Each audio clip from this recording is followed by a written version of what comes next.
আসসালামু আলাইকুম রহমতুল্লাহি ওবরাকাতুহ। গোটা দেশের সর্বস্তরের মানুষ আলহামদুলিল্লাহ আমাদের সাবেক তিনবারের প্রধানমন্ত্রী বেগম খালেদা জিয়া ওনার জন্য আল্লাহর কাছে প্রতিনিয়ত দোয়ায় শামিল করতেছেন এবং আমরা দেখেছি ওনার জানাজায় লক্ষ লক্ষ মানুষ সমাগম হয়েছে। আলহামদুলিল্লাহ, আল্লাহ তাআলা আসলে ওনাকে সে সম্মান দিয়েছেন, সেই মর্যাদায় ভূষিত করেছেন এবং গোটা দেশের মানুষের জনমনে আল্লাহ তাআলা ওনার প্রতি সেই মহাব্বাত, সেই দোয়া আল্লাহ তাআলা সৃষ্টি করে দিয়েছেন। এজন্য আমরা আল্লাহর কাছে দোয়া প্রার্থনা করছি, আল্লাহ তাআলা যেন বেগম খালেদা জিয়া ওনাকে যেন জান্নাতের সর্বোচ্চ স্থানে আল্লাহ তাআলা নসিব করেন, জান্নাতুল ফিরদাউস যেন নসিব করেন এবং ওনার পরিবারকে সবরে জামিল করার তৌফিক দিক। এবং আমরা বেগম খালেদা জিয়ার জীবনী থেকে এবং ওনার যে গঠনমূলক বক্তব্য, দেশের জন্য ওনার অবদান, এগুলো থেকে আসলে আমাদের শিক্ষা নেওয়া উচিত।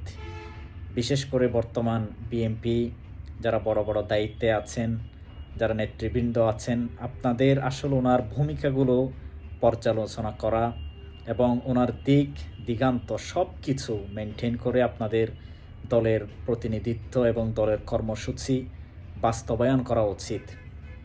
উনি কখনো ইসলামের বিরুদ্ধে ছিলেন না, এটা হচ্ছে ওনার প্রথমত গুণাগুণ।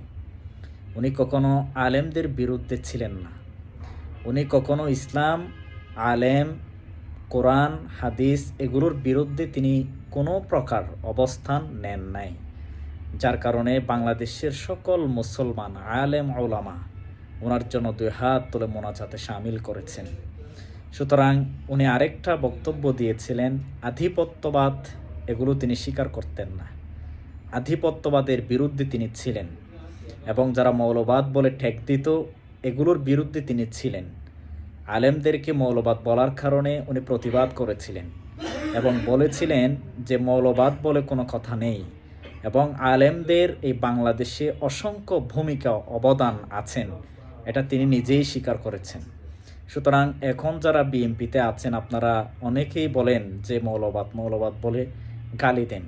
তা আপনার জননেত্রী খালেদা জিয়ার মুখের ভাষা আপনারা শিখেন, উনি কিভাবে সম্মান দিতেন, কিভাবে আলেমদের মর্যাদা তিনি ঘোষণা দিতেন, ওনার থেকে আপনারা শিক্ষা নেন। আল্লাহ তাআলার সর্বস্তরে আমরা আল্লাহর কাছে কামনা প্রার্থনা করি, আল্লাহ তাআলা ওনাকে জান্নাতুল ফিরদাউস